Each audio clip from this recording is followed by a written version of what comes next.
నమస్తే, welcome to Ayushman భవ. తరచూ మీరు దీర్ఘకాలిక ఆరోగ్య సమస్యలతో ఇబ్బంది పడుతున్నారా? శ్వాస సంబంధిత వ్యాధులకు, సంతానలేమి, స్పాండిలైటిస్, జుట్టు మరియు చర్మ సమస్యలు, హెపటైటిస్, హెచ్ఐవి, హెర్పస్, ఆర్థరైటిస్, తలనొప్పి, అధిక బరువు, థైరాయిడ్ మొదలగు ఆరోగ్య సమస్యలకు హోమియోపతిలో ఉన్న వైద్యాన్ని వివరించేందుకు మనతో పాటు ఉన్నారు హోమియోపతి రంగంలో గత 30 సంవత్సరాల అపార అనుభవం గడించిన ప్రముఖ హోమియో వైద్య నిపుణులు, బెస్ట్ డాక్టర్ అవార్డు గ్రహీత డాక్టర్ మధు వారణాసి. వారిని అడిగి సలహాలు, సూచనలు తెలుసుకుందాం.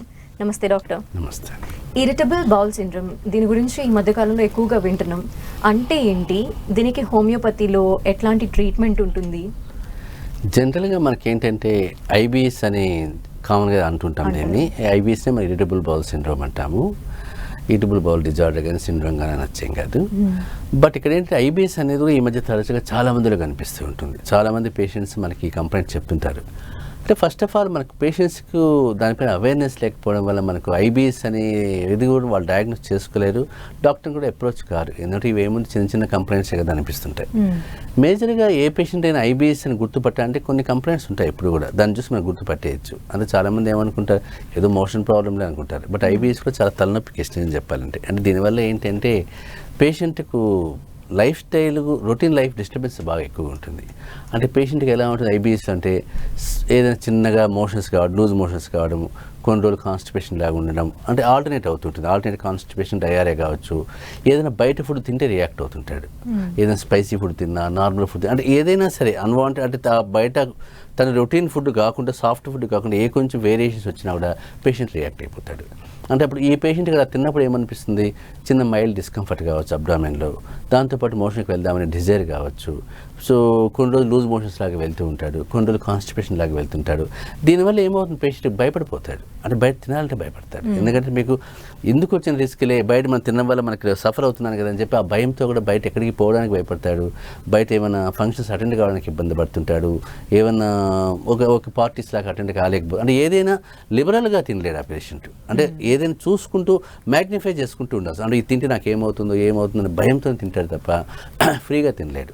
అలాంటి పేషెంట్స్ ఏమవుతారు, మీకు ఎక్కడున్నా మీకు ఏదో వైట్ రైస్, కర్డ్ రైస్ ఉంటే చాలు నాకు అన్నట్టుగానే ఎక్కువ మంది ఆ లెవెల్కి వెళ్ళిపోతారు. పప్పు వేసుకోవడం, చప్పగా ఉంటే పప్పు తినడం, లేదా కర్డ్ రైస్ వేసేసుకోవడం, రైస్ కలుపుకొని తినేయడం, అంతే తప్ప ఎక్కడ స్పైసీ ఫుడ్ కనిపించినా, నాన్ వెజ్ కనిపించినా పెద్దగా ఫోకస్ చేయరు.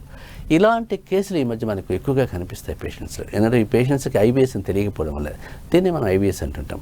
అంటే పేషెంట్కి ఇక్కడ ఏం మనకి ఏ టెస్ట్ చేసినా తెలియదు. టెస్ట్లో మనకు పెద్దగా ఏం తెలియదు, ఓన్లీ పేషెంట్ చెప్పే కంప్లైంట్స్ బట్టి ఉంటుంది అంతే. సో మనం టెస్ట్ చేశాను సార్, నాకు స్టూల్ టెస్ట్ చేశాను, అబ్డామినల్ స్కాన్ చేశాను, ఎండోస్కోపీ చేశాను, అన్నీ నార్మల్గా ఉన్నాయని చెప్తారు అంతే.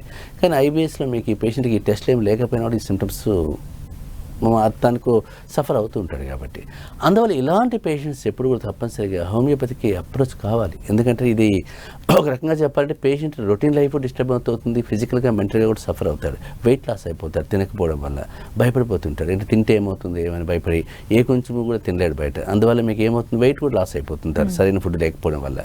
సో ఈ కంప్లైంట్కి మాత్రం హోమియోపతి మంచి పరిష్కారం ఉంటుంది. అంటే చాలా రెగ్యులర్గా నేను చూసే కేసులే కాబట్టి ఇవన్నీ కూడా. బట్ మీరు హోమియోపతి అప్రోచ్గా తీసుకొని ఒక 6 months to 1 year పాటు ట్రీట్మెంట్ వాడుకుంటే కనుక సిస్టమ్ స్ట్రెంథనింగ్ చేసుకోవచ్చు. డైజెస్టివ్ సిస్టాన్ని స్ట్రెంథనింగ్ చేసేసి ఏది కూడా మనకి ఈజీగా పడేట్టుగా ప్లాన్ చేసుకోవచ్చు. అంటే హోమియోపతి డ్రగ్స్ మీకు ఎఫినిటీ, డైజెస్టివ్ ట్రాక్ట్ పైన చాలా బాగా పనిచేస్తాయి. మీకు డ్రగ్స్ చాలా, అంటే మీకు ఎలాంటి సైడ్ ఎఫెక్ట్స్ లేకుండా ప్రశాంతంగా హోమియోపతి వాడుకుంటే కనుక ఈ ప్రాబ్లమ్స్ అన్ని పోయి పేషెంట్ హ్యాపీగా తినగలుగుతాడు. అందువల్ల మీకు ఐబిఎస్ని ఎప్పుడు కూడా మంచి హోమియో డాక్టర్ని కానీ అప్రోచ్ అయితే కనుక చాలా సింపుల్గా లైఫ్ లీడ్ చేసుకోవచ్చు హ్యాపీగా. ఓకే, అల్సరేటివ్ కొలైటిస్ అంటే ఏంటి డాక్టర్? అంటే ఇది కూడా ఒక జేఐటీ కేసులో మనకు వచ్చేది, గ్యాస్ట్రోఎంట్రాలజీ డిపార్ట్మెంట్ వాళ్ళు చూసే కేసే.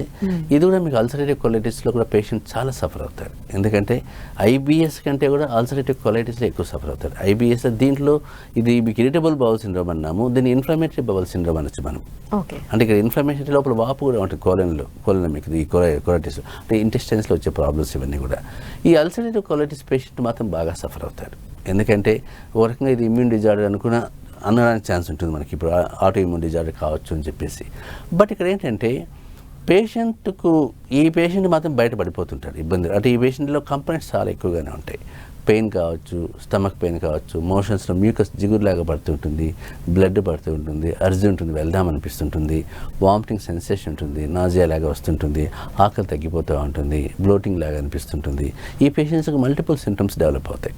అంటే ఈ ఐబిఎస్ పేషెంట్కు ఈ పేషెంట్కి తేడా అదే వస్తుంది మీకు. ఇక్కడ ఇన్ఫ్లమేటరీ ఆరిజిన్ కాబట్టి ఈ ఇన్ఫ్లమేటరీ ఆరిజిన్ ఉన్నప్పుడు సిమ్టమ్స్ మేనిఫెస్టేషన్స్ ఎక్కువగా ఉంటుంది మీకు. అందులో చాలామంది పేషెంట్స్ కొలైటిస్తో పేషెంట్ వాళ్ళకి చాలామంది కొంచెం స్టీరాయిడ్స్ పడే అవసరం కూడా వస్తుంటుంది చాలామందికి. ఈవెన్ డాక్టర్ చుట్టూ తిరిగి అలసిపోతారు వీళ్ళు కూడా. ఎందుకంటే దీనికి ఇంకా మాకు ఈ సొల్యూషన్ లేదేమో, ఎంత చేసినా ఇలానే ఉంటుందేమో అనే ఫీలింగ్తో చాలామంది బాధపడుతుంటారు. కాలంలో ఎస్, రాము అనే కాలర్ ఉన్నారు. నమస్తే అండి రాము గారు, సమస్య చెప్పండి. డాక్టర్ గారు చెప్పండి. నాకు హెచ్ఐవి పాజిటివ్. ఓకే. అయితే ఈ ఏఆర్టీ మందులు వాడుతున్నాను. ఓకే. ఈ మోకాలు కింద పిక్కలు ఉంటాయి కదా, ఓకే. ఆ పిక్కలు వాసిపోతున్నాయి. ఓకే. 2Dకు చేశారు, బాగానే ఉంది. కిడ్నీలు టెస్ట్ చేశారు, బాగానే ఉంది. ఓకే. బ్లడ్ లో ప్రోటీన్స్ తక్కువ ఉన్నాయో అని చేశారు, అది బాగానే ఉంది. ఓకే. ఇదేమో యూరిన్ టాబ్లెట్లు అవి ఇచ్చారు, ఓకే. అవి వాడుతున్నాను. రాత్రులు పడుకుంటే తెల్లవారు 2కో 3కో వేస్తున్నాను. తెల్లవారేసరికి కొద్దిగా మామూలుగా కాళ్ళు మెత్తపడుతున్నాయి. మళ్ళీ రాత్రి అయ్యేసరికి కాళ్ళు లావైపోయి మోకాలు కింద లావైపోయి ఆ కరెంట్ స్తంభాల్లాగా అయిపోతున్నాయి. ఓకే. అది సార్. అంటే మీకు ఏఆర్టీ ట్రీట్మెంట్ కూడా వాడుతున్నారు కాబట్టి హెచ్ఐవికి అది లింక్ ఉందని చెప్పలేం కానీ, బట్ మీకు ఒకసారి డాప్లర్ స్టడీస్ టెస్ట్ చేసుకుంటే తెలుస్తుంది ఎందుకు వస్తుంది ఈ ప్రాబ్లం అనేది. అంటే బ్లడ్ సప్లై ఏమైనా ప్రాబ్లం వస్తుందని చూడాలి, లేదైనా మీకు CD4 కౌంట్ ఏమైనా బాగా డౌన్ అవుతుందని చూసుకోండి ఒకసారి. CD4 కౌంట్ డౌన్ అయినప్పుడు మల్టిపుల్ కంప్లైంట్స్ డెవలప్ కావడానికి ఈజీగా ఉంటుంది. ఈ రెండు కూడా మీరు చూడాలి. ఎట్లయినా సరే మీరు ఇంత ఇబ్బంది పడుతున్నారు కాబట్టి ఒకసారి రిపోర్ట్స్ తీసుకుని మీరు ఒకసారి హైదరాబాద్ రాగలిగిన తప్పనిసరిగా పరిష్కారం చూపిస్తాను. ఎందుకంటే ఇలాంటి కేసులు నేను లోకల్ డాక్టర్ని చూడమని చెప్పడానికి కూడా లేదు మీకు. ఎందుకంటే హెచ్ఐవి అన్నప్పుడు ఒక ఎక్స్పర్ట్ డాక్టర్ చూడాలి తప్ప నార్మల్ డాక్టర్స్ చూడడానికి లేదు అది. సో మీరు అంత సఫర్ అవుతున్నారు కాబట్టి ఒకసారి డాప్లర్ స్టడీ చేయించుకోండి, కాళ్ళు రెండు కూడా ఆ రిపోర్ట్ తీసుకుని రండి. తప్పనిసరిగా మీకు ఏంటి ప్రాబ్లం చూసి మీకు ఈ CD4 కౌంట్ కూడా ఏదైనా ప్రాబ్లం ఉంటే దాన్ని పెంచే ఛాన్స్ ఉంటుంది కాబట్టి పెంచగలుగుతాను కాబట్టి ఇబ్బంది కూడా ఉండదు మీరు. సో అట్లా ప్లాన్ చేసుకుని రండి, ఎందుకంటే అంత సఫర్ కావాల్సిన అవసరం లేదు దాని గురించి. ఓకే, మరో కాలర్ ఉన్నారు, గణేష్ యాదవ్. నమస్తే అండి, సమస్య చెప్పండి. నమస్తే సార్. చెప్పండి. చెప్పండి గణేష్ గారు. చెప్పండి మేడం. అదే మేడం, నేను ఇంతకు ముందు పొద్దుటూరు హాస్పిటల్లో 2-3 సార్లు ఎండోస్కోపీ చేయించుకున్నాను సార్. ఓకే. అది నాకు కానీ అది పోయిన సారప్పుడల్లా ఏమంటారంటే పేగు ఇన్ఫెక్షన్ అయింది అది ఇది అంటున్నారు, కానీ నాకైతే తగ్గట్లేదు సార్. ఓకే. ఈ రోజు కూడా వెళ్ళి వచ్చాను సార్, మరి మళ్ళీ అదే ప్రాబ్లం అని చెప్తున్నారు సార్. అంటే వాళ్ళు ఏమంటున్నారు, గ్యాస్ట్రైటిస్ అంటున్నారా లేకపోతే వేరే ప్రాబ్లం? Gastric sir. జనరల్గా పేగు పూతలాగా వచ్చింది పైన అంటే అది గ్యాస్ట్రైటిసే ఉంటుంది, ఎరోజో గ్యాస్ట్రైటిస్ అంటుంటారు మీకు. సో మెడికేషన్ వల్ల కూడా మీకు రిలీఫ్ లేదు అనుకున్నప్పుడు ఆహారంలో కూడా మార్పు చేయాలి తప్పనిసరిగా మీరు. ఎందుకంటే స్పైసీ ఫుడ్ తగ్గించుకోవాలి, ఆల్కహాల్ అలవాటు ఉంటే మానేయాలి, స్మోకింగ్ మానేయాలి, ఎక్కువ బయట ఫుడ్ కూడా నాన్ వెజ్ తగ్గించేయాలి మీరు. ఇష్టపచ్చితో తినడం కానీ కారాలు తినడం తగ్గించుకోవాలి. అప్పటికీ నాకు ప్రాబ్లం వస్తూ ఉంది తగ్గట్లేదు అనుకుంటే మాత్రం మీరు హోమియోపతి డాక్టర్ని అప్రోచ్ కావచ్చు ఈ కేసులో. ఎందుకంటే మీరు పొద్దుటూరే కాబట్టి మంచి డాక్టర్ని అక్కడ చూసుకోండి ఒకసారి, లోకల్ హోమియో డాక్టర్ని, ఒక మంచి ఎక్స్పర్ట్ డాక్టర్ దగ్గరికి వెళ్ళండి. తప్పనిసరిగా 4-5 months వాడుకుంటే మాత్రం పరిష్కారం మీకు ఈజీగా వస్తుంది, భయపడాల్సిన అవసరం లేదు. ఎందుకంటే ఇది చిన్న ఇష్యూసే కాబట్టి మీరు ఇక్కడ రమ్మని కూడా చెప్పడానికి ఆస్కారం లేదు నాకు తగ్గలేదు సార్, ఎక్కడ పోయినా హోమియోపతి వాడినా తగ్గలేదు, అల్లోపతి వాడినా తగ్గలేదు, ఆయుర్వేద వాడినా తగ్గలేదంటే మాత్రం తప్పనిసరిగా హైదరాబాద్కి రండి, పరిష్కారం చూపిస్తాను, భయపడాల్సిన అవసరం లేదు. బట్ ఇక్కడ ఏంటంటే ఆహారంలో మార్పులు ఉండాలి, టెన్షన్ స్ట్రెస్ తగ్గించుకోవాలి, హ్యాపీగా ఉండాలి. దాంతోపాటు మెడికేషన్ వాడుకుంటే మీకు అసలు ఆ సమస్య మర్చిపోతారు, మీరు కూడా భయపడాల్సిన అవసరం లేదు. Okay. And doctor, piles, fissures అలాగే పిస్టులా వీటికి మధ్య డిఫరెన్స్ ఏమన్నా ఉంటుందా? అంటే మీకు ఇక్కడ ఇంతకుముందు ఒకసారి చెప్పాను కొలైటిస్ గురించి మీకు చెప్పాను. దాంట్లో మనకేంటి ఈ అల్సరేటివ్ కొలైటిస్ గురించి చెప్పాలనుకున్నప్పుడు అది చాలా కాంప్లికేటెడ్ సబ్జెక్ట్ నిజం చెప్పాలంటే. సో తప్పనిసరిగా హోమియోపతి డాక్టర్ని అప్రోచ్ కావాలి ఈ కేసులలో. ఎందుకంటే ఈ ఐబిఎస్ కానీ, ఇరిటబుల్ బౌల్ సిండ్రోమ్ కానీ, కొలైటిస్ కానీ ఒక పట్టాన్ని తగ్గవేవి. పేషెంట్స్ చాలామంది చాలా ఇబ్బందులు పడుతుంటారు. సో దీంతోనే పేషెంట్ కూడా వెయిట్ లాస్ అయిపోయి ఫిజికల్గా మెంటల్గా డిస్టర్బ్ అయిపోతుంటారు వాళ్ళు. అంటే రొటీన్ యాక్టివిటీసే కాదు, జాబ్లో కూడా వాళ్ళకి ఆ స్ట్రెస్ తట్టుకోలేరు, బాడీ కోఆపరేట్ చేయదు అనమాట. ఎందుకంటే మీకు ఫుడ్డే లేనప్పుడు బాడీ కోఆపరేషన్ చేయదు ఎప్పుడు కూడా. సో టోటల్గా వాడి కెరీర్ దెబ్బతింటుంది, వాళ్ళ ఓరియంటేషన్ దెబ్బతింటుంది, అన్నీ పోతుంటాయి. కాబట్టి ఈ కేసులో మీరు మంచి హోమియో డాక్టర్ని తప్పనిసరిగా సంప్రదించాలి ఏ పేషెంట్ అయినా కూడా. ఒకసారి కొలైటిస్ కానీ ఇరిటబుల్ బౌల్ సిండ్రోమ్ కానీ అని డయాగ్నోస్ అయిన తర్వాత ఒక మంచి హోమియో డాక్టర్ని అప్రోచ్ కానీ, ఒక క్వాలిఫైడ్ ఎక్స్పర్ట్ డాక్టర్ను, ఒక రిప్యూటెడ్ డాక్టర్ని కానీ మీరు కన్సల్ట్ అయితే కన్నా అసలు ఈ సమస్య నుంచి ఒక మ్యాజిక్ లాగా తగ్గిపోతుంది. నాకు తెలిసిందంటే నేను హ్యాండిల్ చేసిన కొలైటిస్ కేసెస్ కాబట్టి పేషెంట్ చాలా హ్యాపీ ఫీల్ అవుతారు. అసలు వాడు దేవుడిలాగా చూస్తారు ఆ పేషెంట్స్ డాక్టర్ను. అంటే మేము మాకుంటూ ఒక లైఫ్ మళ్ళీ ఇచ్చారు, రీబర్త్ ఇచ్చారు డాక్టర్ గారు అని చెప్పేసి. అందువల్ల మీకు అదొకటి ఇంపార్టెంట్ పాయింట్ అవుతుంది. నెక్స్ట్ మీరు అన్నట్టుగా పైల్స్ కావచ్చు, ఫిషర్ కావచ్చు, ఫిష్లా కావచ్చు, ఇవన్నీ చాలా కామన్ డిజార్డర్స్. మనకు కామనెస్ట్ డిజార్డర్స్ ఏవంటే మెజారిటీ పేషెంట్స్ సఫర్ అయ్యే డిజార్డర్స్ ఇవి. ఎవరైనా మనకు ఎక్కడ చూసినా మన మాట వింటూనే ఉంటాం, నాకు పైల్స్ వచ్చింది నేనేమి తినలేనని చెప్పు, లేదా ఏమైనా తింటే భయపడతారు పైల్స్ పేషెంట్, ఫిషర్ వచ్చింది చెప్పేవాడు, ఫిస్టులా చెప్పేవాడు. ఎక్కువగా పైల్స్ అనే వర్డ్ మనకి ఎక్కువగా వాడుతుంటాం. మనం ఎక్కడ చూసినా కూడా పైల్స్ అనే వర్డ్ చాలా ఈజీగా ఉంటుంది. బట్ ఇక్కడ ఏంటంటే పైల్స్, ఫిషరు, ఫిస్టులా మూడు వేరు మూడు యానల్ డిజార్డర్సే కావచ్చు కానీ, జేఈటీ రిలేటెడ్ రెక్టల్ డిజార్డర్సే కావచ్చు కానీ, బట్ మూడు వేరే డిజార్డర్స్ కిందకి వస్తాయి. మీకు పైల్స్ పేషెంట్లో మీకు పేషెంట్కి ఎప్పుడు కూడా టచ్ చేస్తే ఒక మాస్ లాగా తగ్గుతుంది, ఒక చిన్న సీడ్ లాగా తగ్గుతుంది, చిన్న గింజలాగా ఉంటుంది. పేషెంట్ గుర్తుపట్టేయచ్చు పైల్స్ ఉన్నాయని. అవి ఇంటర్నల్ పైల్స్ కావచ్చు, ఎక్స్టర్నల్ పైల్స్ కూడా కావచ్చు. ఎక్స్టర్నల్స్ పైనప్పుడు మనకు బయటే ఉంటాయి, ప్రొజెక్ట్ అవుతుంటాయి. ఇంటర్నల్ పైల్స్ అనుకోండి లోపల అవి యానస్ లోపల రెక్టమ్ లోపల కనిపిస్తుంటాయి. అక్కడ కూడా మీకు చిన్న సీడ్ లాగా కనిపిస్తుంది. ఎప్పుడు మోషన్కి వెళ్ళినప్పుడు వాడికి బయటికి ప్రొజెక్ట్ అయినట్టుగా వస్తుంటాయి, ప్రొలాప్స్ అయినట్టుగా తెలుస్తూ ఉంటుంది మనకి అది.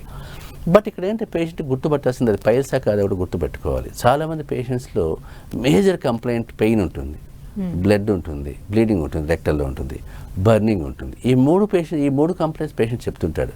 జనరల్గా ఈ మూడు కంప్లైంట్స్ పేషెంట్ చెప్పి నాకు టచ్ చేస్తే మాస్ లాగా తగులుతుంది డాక్టర్ అన్నప్పుడు తప్పనిసరిగా పైల్స్ కావచ్చు. ఓకే, కాలర్ని తీసుకుంటాను. లక్ష్మీనారాయణ గారు నమస్తే అండి. నమస్తే మేడం. సమస్య చెప్పండి.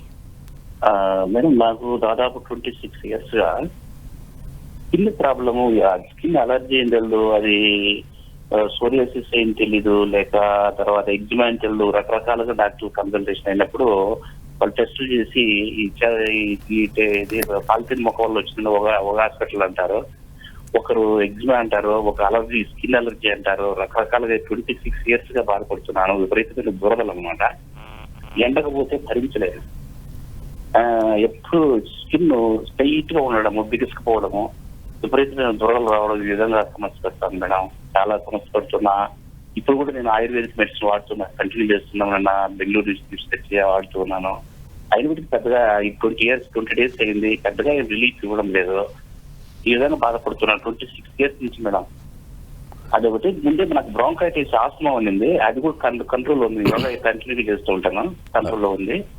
ఆ తర్వాత ప్రోస్టేట్ ఎల్ఆర్జీ ఒకటి అయింది. ఇవన్నీ ప్రాబ్లమ్స్ ఉన్నాయి సార్.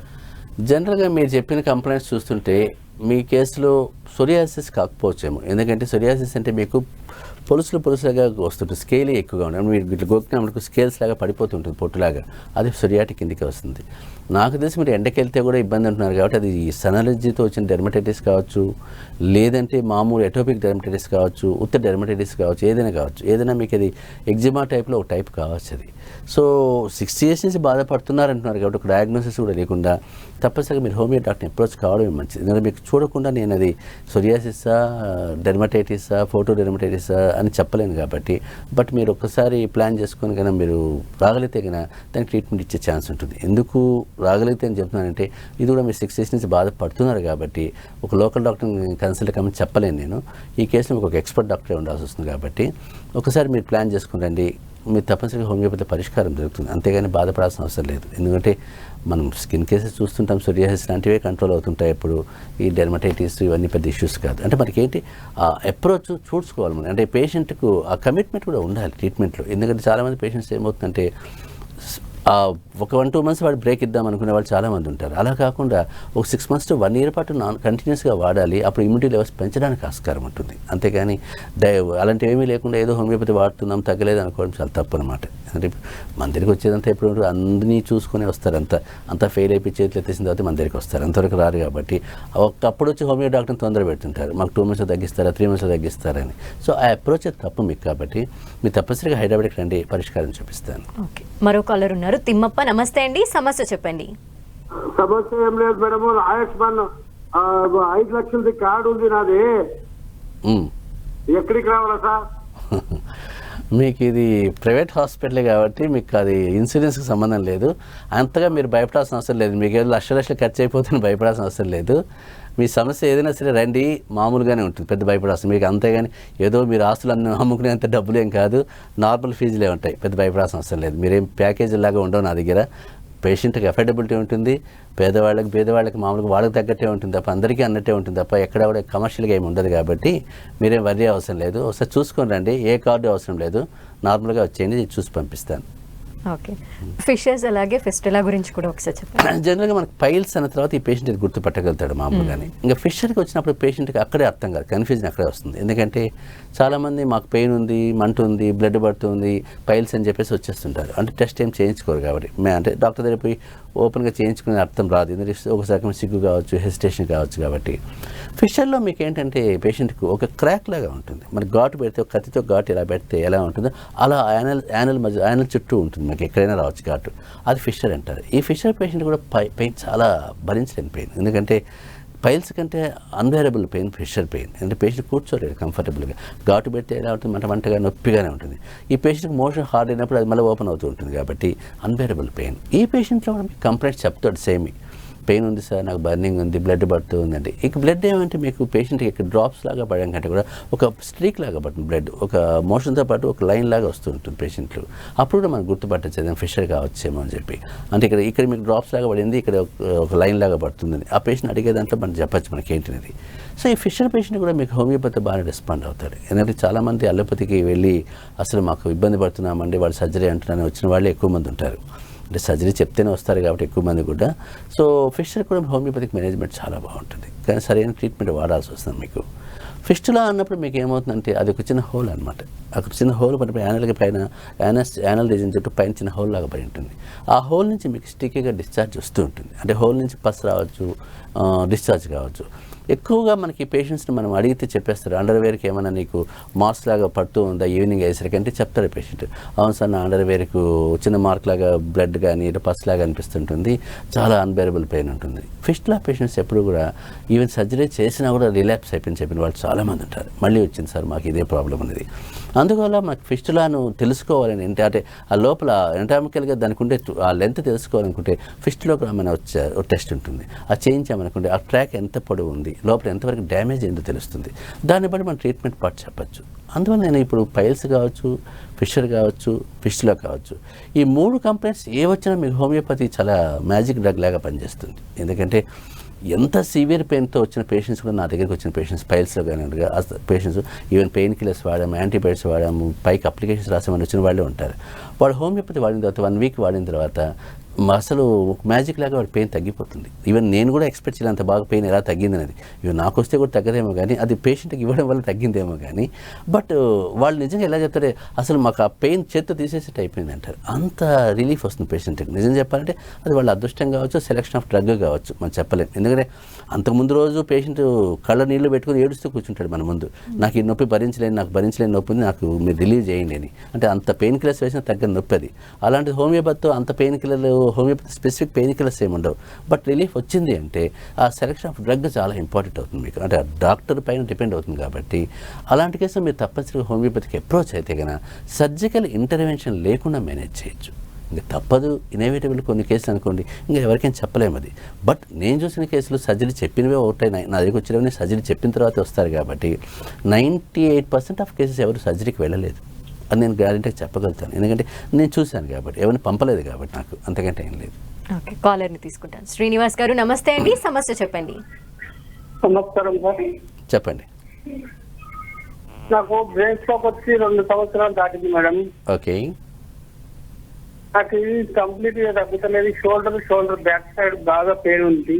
ఓకే, దీనికి ఎలాంటి స్కాన్ చేయాలి, ఎలాంటి ట్రీట్మెంట్ ఉంటుంది సార్? మీకు బ్రెయిన్ స్ట్రోక్ తర్వాత వచ్చిన ఎఫెక్ట్స్ కాబట్టి తప్పనిగా పెయిన్ ఇలాంటి మనం కంట్రోల్ చేయొచ్చు. మీ స్పీచ్ ప్రాబ్లం ఏమైనా కంట్రోల్ చేయొచ్చు, నడకలో ఏమైనా ఇబ్బంది ఉన్నా కూడా చేయొచ్చు, అది మేనేజ్ చేయొచ్చు. మీరు ఒకసారి ఆ రిపోర్ట్స్ని తీసుకొని రండి, తప్పనిసరిగా పరిష్కారం చూపిస్తాను. ఎందుకంటే రెగ్యులర్గా నా దగ్గరికి ఈ పెరాలసిస్ కావచ్చు, స్ట్రోక్ కావచ్చు, ఇవన్నీ ఇలాంటి కేసులే వస్తుంటాయి కాబట్టి నేను చూసే కేసులు అవే కాబట్టి మీరు వస్తే కన్నా పరిష్కారం చూపిస్తాను. ఎందుకంటే ఇది నేను ఎలా ఉంది అలా తీసుకొని చెప్పడానికి లేదు ఈ కేసు. అంటే మీకు ఏదో మామూలు డాక్టర్ని అప్రోచ్ కమ్మని నేను చెప్పలేను. ఒక ఎక్స్పర్ట్ డాక్టర్ అయి ఉండాలి, తప్పనిసరిగా మంచి కమాండబుల్ డాక్టర్ ఉండాలి. ఇలాంటి కేసెస్ అంతా నార్మల్ డాక్టర్ హ్యాండిల్ చేయడంలో ఇబ్బంది పడుతూ ఉంటారు కాబట్టి సో మీరు రండి, పరిష్కారం చూపించవచ్చు. అంతేగాని పెద్దగా భయపడాల్సిన అవసరం లేదు. నాకు తెలిసి మీకు ఒక బెటర్ లైఫ్ అంటే ఒక హ్యాపీయెస్ట్ లైఫ్ మనం ప్రొవైడ్ చేయడానికి ఆస్కారం ఉంటుంది ఈ కేసులో కూడా. ఎందుకంటే మేము బ్రెయిన్ హెమరేజ్ కేసెస్ కావచ్చు, ఈవెన్ ఆ పోస్ట్ పారాలసిస్ ఎఫెక్ట్స్ కాబట్టి ఇవన్నీ కూడా నేను హ్యాండిల్ చేశాను కాబట్టి నడచలేని పేషెంట్ కూడా నడిచే స్టేజ్కి వచ్చేస్తాడు. అంటే ఆ మాట స్పీచ్లో కానీ నడకలో కానీ మార్పు వచ్చేస్తుంది. అంటే కంటిన్యూగా వాడాలి హోమియోపతి ట్రీట్మెంట్. మీకు ఇవ్వచ్చు పరిష్కారం కావచ్చు. మీరు రెండోసారి తప్పనిసరిగా పరిష్కారం చూపిస్తాను. ఓకే, మరో కాలర్ నరేష్ ఉన్నారు. నమస్తే అండి. మేడం నమస్తే మేడం. సమస్య చెప్పండి సార్. Good evening sir. చెప్పండి సార్, నాకు బాగా మోషన్స్ పోతుంటే మంట బాగా వస్తాను సార్. ఓకే, ఒక 15 రోజులు అవుతుంది సార్ ఇట్లా. ఓకే, అయితే వారం కింద చూపించుకున్నాను సార్ నేను ఏరియా హాస్పిటల్లో. అంటే ఒక ట్యూబ్ను జెల్ ఇచ్చేది సార్, అయినా కూడా అసలు మంట తక్కువ కట్టలేదు సార్ అసలుకి. అంటే ఇప్పుడు మంట వస్తూ 4-5 days బ్లీడింగ్ అయింది సార్ లైట్ గా స్టార్టింగ్ లా పోతున్నప్పుడు. సార్ ఇప్పుడు బ్లీడింగ్ అయితే కావట్లే కానీ అసలు కూర్చోలేకపోతున్నా, నిలబడలేకపోతారు. మంట విపరీతమైన మంట. అంటే నీకు ఈ కేసులో నాకు తెలిసి ఏమైనా ఫిషర్ ఏమైనా ఫామ్ అయి ఉండాలి, లేదంటే పైల్స్ లాగా వచ్చిందా, మీకు బ్లీడింగ్ కూడా అవుతుంది కాబట్టి ప్లస్ మంట కూడా వస్తుంది కాబట్టి ఫిషర్ కూడా ఫామ్ కావచ్చు. అది ఒక్కసారి మీరు లోకల్ డాక్టర్కి చూపించేస్తే ఆయన టెస్ట్ చేయమని చెప్పండి. ఒకసారి ఓపెన్ చేసి చూస్తే కదా అది ఫిషర్ పైల్స్ చెప్పగలుగుతాడు కదా. చెప్పకెళ్తే మీకు ట్రీట్మెంట్ ఈజీ అవుతుంది, పెద్ద ఇష్యూ కాదు. ఇది మీకు 1 week కాబట్టి పెద్ద భయపడాల్సిన అవసరం లేదు. మామూలు గ్యాస్ట్రోఎంట్రాలజిస్ట్ ఏమైనా ఉంటే కదా మీరు లోకల్గా ఆయనకు చూపించండి, ఆయన టెస్ట్ చేస్తాడు. ఊరికే నోట్తో చెప్పేసి కాకుండా మాన్యువల్గా చెక్ చేయమని చెప్పండి. అప్పుడు మీకు అది ఫిషర్ అనుకోండి, దాంతో పెయిన్ కిల్లర్ అవి ఇచ్చేస్తే మీకు రెస్పాండ్ అయిపోతారు, క్లియర్ అయిపోతుంది. అప్పటికీ కంట్రోల్ కాకపోతే మీరు దగ్గరలో ఉంటే వచ్చేసేయండి, నేను తగ్గిస్తాను, పెయిన్ ఇబ్బంది ఏమి ఉండదు, మంట పెయిన్ తగ్గించేస్తాను. అది మీకు ఇది ఫిషరా కాదో కూడా నేను చూసి చెప్పగలుగుతాను కదా, ప్రాబ్లం ఏమి ఉండదు. ఫుడ్ కొంచెం బాగా తీసుకోండి, వాటర్ బాగా తాగండి, స్పైసీ ఫుడ్ తగ్గించేసేయండి, నాన్ వెజ్ మానేయండి 10 days పాటు. అప్పుడు మీకు మోషన్ ఫ్రీ అయిపోతే కూడా ఇబ్బంది లేకుండా ఉంటుంది కాబట్టి అప్పుడు మనం చెప్పచ్చు అది ఫిషర్ వచ్చిందా పైల్స్ వచ్చిందని, దాన్ని బట్టి ట్రీట్మెంట్ ఇవ్వచ్చు. ఓకే, మరో కాలర్ చౌదరి ఉన్నారు. నమస్తే అండి, సమస్య చెప్పండి. నమస్తే మేడం. చెప్పండి. నమస్తే డాక్టర్ గారు. నమస్తే. ఏం లేదు సార్, నాకు ఒక 1 year నుంచి మన చెమ్మడ పడుతుంది సార్, నోటి అమ్మట చెమ్మడ తయారవుతుంది లోపల. ఓకే. దగ్గు ఉంటుంది లోపల హార్ట్ దగ్గర గూడు కట్టినట్టు ఉంటది. ఓకే. లాగంగా వస్తుంది. ఓకే. ఆ విధంగా నైట్ లో కూడా లోపల నెమ్ముండి నిద్రలో దగ్గు వచ్చినట్టు దగ్గు రాగానే ఊసేస్తే మళ్ళీ తయారవుతుంది. ఓకే. 15-10 నిమిషాల్లో. ఓకే.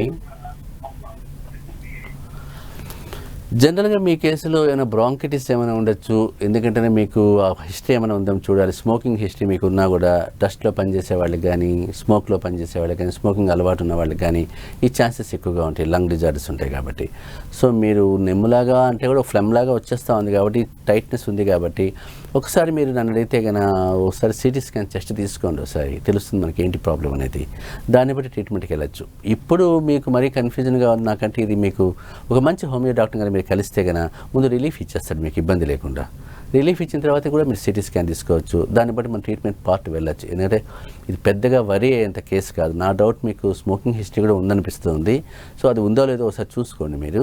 దాన్ని బట్టి చెస్ట్లో ఏమైనా ఇన్ఫెక్షన్ ఏమైనా ఉందా, బ్రాంకైటిస్ లాంటివి ఏమైనా డెవలప్ అయ్యాయా, అది కాకుండా మీకు వేరే దేనికి ఏమైనా టర్న్ అవుతున్నాయా, అవన్నీ చూసుకుంటే కదా ట్రీట్మెంట్ పార్ట్ మీకు హోమియోపతి చాలా ఈజీగా ఉంటుంది. ఎందుకంటే ఇది పెద్దగా ఆలోచించే చాలా సింపుల్ కేసెస్, అంతేగాని మీద మనం ఆలోచించుకొని ఇచ్చే మందులు కూడా అవసరం లేదు దీనికి.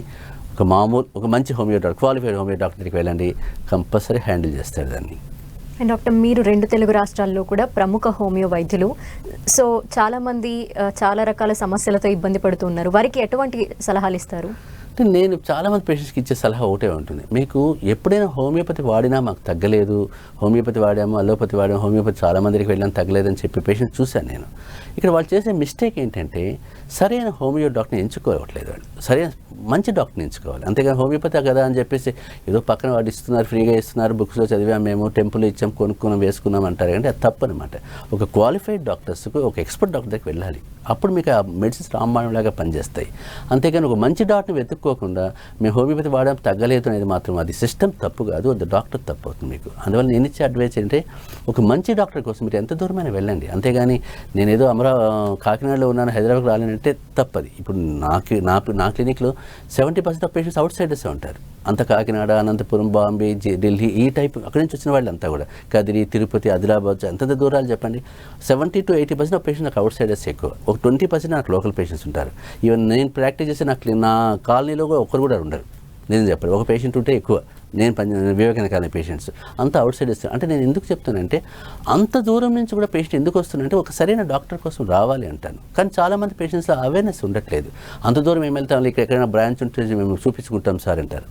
బ్రాంచ్ ఓపెన్ చేసినప్పుడు మీకు ఏమవుతుంది, నా వ్యూలో చూసే డాక్టర్ ఉండకపోవచ్చు. ఇప్పుడు నేను ఒక జూనియర్ డాక్టర్ని పెడతాను, నేను తన వ్యూలో అతను చూస్తాడంతే, తనకు తగ్గట్టే ప్రిస్క్రిప్షన్ ఉంటుంది తప్ప నా ప్రిస్క్రిప్షన్ రాలేదు. బ్లైండ్గా నేను ఏదో చెప్పినా కూడా ఇస్తాడేమో కానీ తన వే ఆఫ్ అప్రోచ్ అలానే ఉంటుంది. అందువల్ల మీకు ఏంటంటే ఒక మంచి క్వాలిఫైడే కాబట్టి ఒక కమాండబుల్ డాక్టర్ దగ్గరికి మీరు వెళ్ళినప్పుడు తన వ్యూ కావాలి డ్రగ్కు. అప్పుడు మీకు స్పాట్లో వచ్చే డ్రగ్ ఇంపార్టెంట్ అంటాను నేను. ఇప్పుడు మన ప్రిస్క్రిప్షన్ మీరు రాసేటప్పుడు ఏమవుతుంది, మీకు మైండ్లోకి టక్కన ఒక డ్రగ్ వస్తుంది, ఆ డ్రగ్ ఇచ్చేస్తాను నేను. అంతేగాని గంటల తరబడి దానిపై ప్రాక్టీస్ చేయను నేను. నా మైండ్కి అప్పుడు వచ్చిన డ్రగ్గే ఇస్తాను, అదే పనిచేస్తాను నాకు.